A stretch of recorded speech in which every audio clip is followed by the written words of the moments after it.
Now, I talk a lot, in case you haven't noticed, but in my profession, I have to talk a lot. Otherwise, you'd hear what we call dead air. But I bet you know someone who talks too much. Have you ever wondered why they do it? 96900 693. Margot Halbert is communication and leadership coach from Positive Persuasion. Margot, good afternoon. Good afternoon, Dennis. Why do some people just talk and talk and talk? Well, it can often be nerves, but I think it's often just a lack of awareness and not clear about the impact that they're having with other people. And often these women would be put into this category, but I know blokes who are so verbose that it nearly kills me. Yes, I would agree. And the thing is, people have to decide what sort of relationship they want with people, and if you want to impress people, you're far better off asking them questions than talk. Builds the relationship and the rapport. We call it word economy. Yes, exactly. It couldn't be stretched to some sort of, it's more to do with nervousness than some sort of mental problem, isn't it? It could be. Look, the psychologists will say narcissists and people like that may. Some people may have just a bad habit, so they've learnt it from other people, their caregivers, but often it can be nerves. And I find in coaching people, they just have a lack.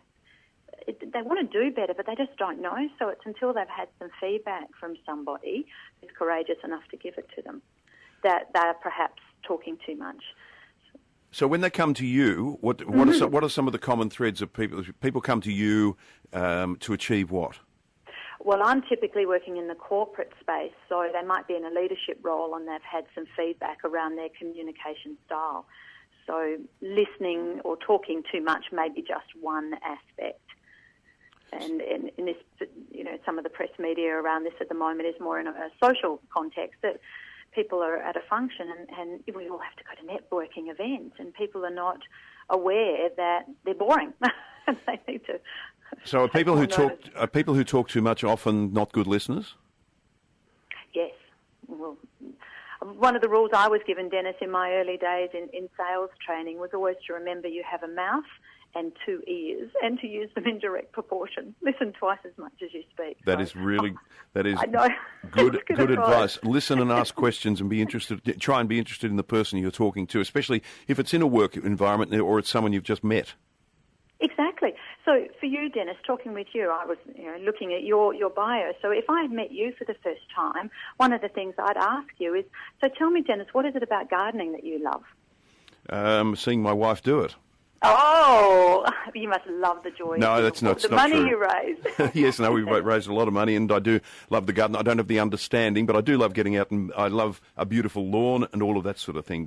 And I love to see things experience growing and flowering. But Margot, I'm here to interview you, not you to interview me.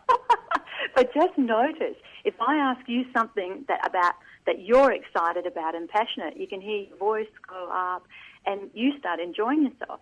So people need to think about when they're meeting people, what's their intention? Do they want to build the relationship with that person? Well, if they do, ask more questions than they tell. Where can people find you if they're in need of a bit of positive persuasion? Exactly that. If they could spell persuasion, positive persuasion. And I'm in the beautiful Perth. So as I'm speaking to you, I'm looking at the Swan River. And it's almost afternoon. Yes, it almost is. With spring on the air. Margot, thank you.